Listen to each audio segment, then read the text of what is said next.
K മാണിയുടെ മൃതദേഹം വഹിച്ചുകൊണ്ടുള്ള വിലാപയാത്ര തുടരുകയാണ്. യാത്രയ്ക്കൊപ്പം ആസിഫ് മുഹമ്മദും കോട്ടയത്തു നിന്ന് കെ സജീഷും.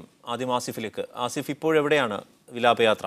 പ്രിയപ്പെട്ട മാണി സാർ വിട പറയുകയായ ജനകീയ ജനപ്രിയ നേതാവ് എന്നും എക്കാലം ജനഹൃദയങ്ങളിൽ കെ മാണിയുടെ മൃതദേഹം വഹിച്ചുകൊണ്ടുള്ള വിലാപയാത്ര തുടരുകയാണ്.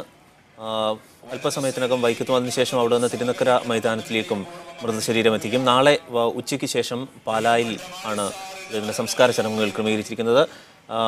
കൊച്ചിയിൽ നിന്ന് ആരംഭിച്ച വിലാപയാത്രയാണ്. നിശ്ചിത സമയം കൃത്യമായി പാലിക്കാൻ സാധിച്ചിരുന്നില്ല. കാരണം എല്ലാ വഴി ഓരങ്ങളിലും വലിയ തരത്തിലുള്ള ജനങ്ങളാണ് ഈ വിലാപയാത്രയെ അനുഗമിച്ചത്, മൃതദേഹം കാണാനായി ഉണ്ടായിരുന്നത്. ആസിഫ് മുഹമ്മദ്, ആസിഫ്, ഇപ്പോൾ എവിടെയാണ് വിലാപയാത്രയുള്ളത്? അരുൺ, ഇപ്പോൾ തലയോലപ്പറമ്പിലാണ് വിലാപയാത്ര ഉള്ളത്. തലയോലപ്പറമ്പിൽ ആയിരക്കണക്കിന് ആളുകളായിരുന്നു തലയോലപ്പറമ്പ് ജംഗ്ഷനിൽ തടിച്ചുകൂടിയിരുന്നത്. ഒരു വലിയ ജനാവലി ആയിരുന്നു തലയോലപ്പറമ്പിൽ ഉണ്ടായിരുന്നത്. നാം ഈ വിലാപയാത്രയുടെ കൂടെ എറണാകുളം മുതൽ ഇങ്ങോട്ട് പോകാൻ സമയം വെച്ച് നോക്കുകയാണെങ്കിൽ ഏറ്റവും അധികം ആളുകൾ തടിച്ചുകൂടിയ ഒരു ജംഗ്ഷനായിരുന്നു തലയോലപ്പറമ്പ്. അതുകൊണ്ട് തലയോലപ്പറമ്പ് ജംഗ്ഷനിൽ നിന്ന് ഇപ്പോഴും പുറത്തേക്ക് വിലാപയാത്രയ്ക്ക് കടക്കാൻ കഴിഞ്ഞിട്ടില്ല. അതുപോലെ ഒരു ജനക്കൂട്ടമാണ് തലയോലപ്പറമ്പിലെ തലയോലപ്പറമ്പ് ജംഗ്ഷനിലെ ഇരു സൈഡിലും നിലയുറപ്പിച്ചിരിക്കുന്നത്. ഇനിയും വരാനുള്ളത് കടുത്തുരുത്തിയിലേക്കാണ്. കടുത്തുരുത്തിയെ സംബന്ധിച്ചോളം കേരള കോൺഗ്രസിന്റെ ഏറ്റവും വലിയ ശക്തി കേന്ദ്രം കൂടിയാണ് കടുത്തുരുത്തി. ഈ കടുത്തുരുത്തിയിൽ കൂടി കടന്നു വേണം വിലാപയാത്രയ്ക്ക് കോട്ടയത്തേക്ക് എത്താൻ. അതുകൊണ്ട് തന്നെ വിലാപയാത്ര ഇപ്പോഴും അതിന്റെ പ്രയാണം തലയോലപ്പറമ്പിൽ കൂടി തുറന്നുകൊണ്ടിരിക്കുകയാണ്. ഏതാനും മിനിറ്റുകൾക്കകം തന്നെ തലയോലപ്പറമ്പിൽ നിന്ന് വിലാപയാത്ര കടുത്തുരുത്തിയിലേക്ക് എത്തും. റോഡിന്റെ ഇരുവശത്തുമായി നൂറുകണക്കിന് ആളുകളാണ് ഇപ്പോഴും തടിച്ചുകൂടിക്കൊണ്ടിരിക്കുന്നത്. ഏതായാലും നേരത്തെ മുൻകൂട്ടി പ്ലാൻ ചെയ്തതിൽ നിന്ന് 7-7.5 മണിക്കൂർ ഇപ്പോൾ തന്നെ വൈകിയിരിക്കുന്നു. കാരണം റോഡിന്റെ ഇരുവശത്ത് തടിച്ചുകൂടിയിരിക്കുന്ന നൂറുകണക്കിന് വരുന്ന അണികൾ, അതുപോലെ തന്നെ നാട്ടുകാർ, അവർക്കെല്ലാവർക്കും ഒരു നോക്ക് കാണുവാൻ ആവശ്യമായുള്ള സഹായം കാണാൻ ആവശ്യമായുള്ള കാര്യങ്ങൾ ചെയ്തു കൊടുത്തുകൊണ്ടാണ് ഈ വിലാപയാത്ര വന്നുകൊണ്ടിരിക്കുന്നത്. ഏതായാലും വലിയ ഒരു ജനപ്രവാഹം തന്നെ ആയിരുന്നു വിലാപയാത്രയിൽ നമുക്ക് മുഴുവൻ കാണാൻ കഴിയുന്നത്.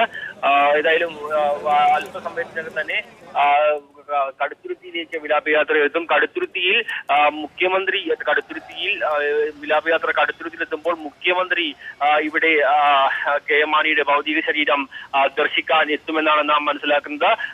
അത്തരത്തിൽ ഈ വളരെ വൈകിയ നേരത്തെ കോട്ടയത്ത് എത്തി മുഖ്യമന്ത്രി ഭൗതിക ശരീരം കാണാൻ കോട്ടയത്തേക്ക് എത്തുമെന്നായിരുന്നു പറഞ്ഞെങ്കിൽ പോലും ഈ വരുന്ന വഴികളിൽ തിങ്ങി നിൽക്കുന്ന ആളുകൾ അവർക്ക് കാണാൻ ആവശ്യമായുള്ള സൗകര്യങ്ങൾ ചെയ്തു കൊടുത്തത് കൊണ്ട് തന്നെ വളരെ വൈകിയാണ് വിലാപയാത്ര എത്തുന്നത്. അതുകൊണ്ട് കടുത്തുരുത്തിയിലെത്തി മുഖ്യമന്ത്രി കടുത്തുരുത്തിയിലെത്തി കെ എം മാണിയുടെ ഭൗതിക ശരീരം കാണുമെന്നാണ് നാം ഇപ്പോൾ ലഭിച്ചിരിക്കുന്ന വിവരം. ഏതായാലും ഏകദേശം 10-20 മിനിറ്റിനുള്ളിൽ കടുത്തുരുത്തിയിലേക്ക് വിലാപയാത്ര എത്തുമെന്നാണ് നമുക്ക് പ്രതീക്ഷിക്കാൻ കഴിയുന്നത്. പക്ഷേ ഈ ജനക്കൂട്ടത്തെ അവരുടെ നോക്ക് കാണാനുള്ള അവരുടെ ആഗ്രഹം സബലീകരിച്ച് മാത്രമേ ഇത്തരത്തിൽ ഈ വിലാപയാത്ര കടന്നു വരാൻ കഴിയുകയുള്ളൂ. എന്നാലും കടന്നു വന്ന വഴികളിൽ മുഴുവൻ കെ എം മാണിയോടുള്ള നാട്ടുകാരുടെ ഒരു സ്നേഹപ്രകടനം, അല്ലെങ്കിൽ കെ എം മാണി എന്നുള്ള നേതാവ് എന്തായിരുന്നു കോട്ടയംകാർക്ക് എന്നുള്ളത് വ്യക്തമാക്കുന്ന ദൃശ്യങ്ങൾ തന്നെയാണ് നമുക്ക് കാണാൻ കഴിഞ്ഞത്. ഓരോ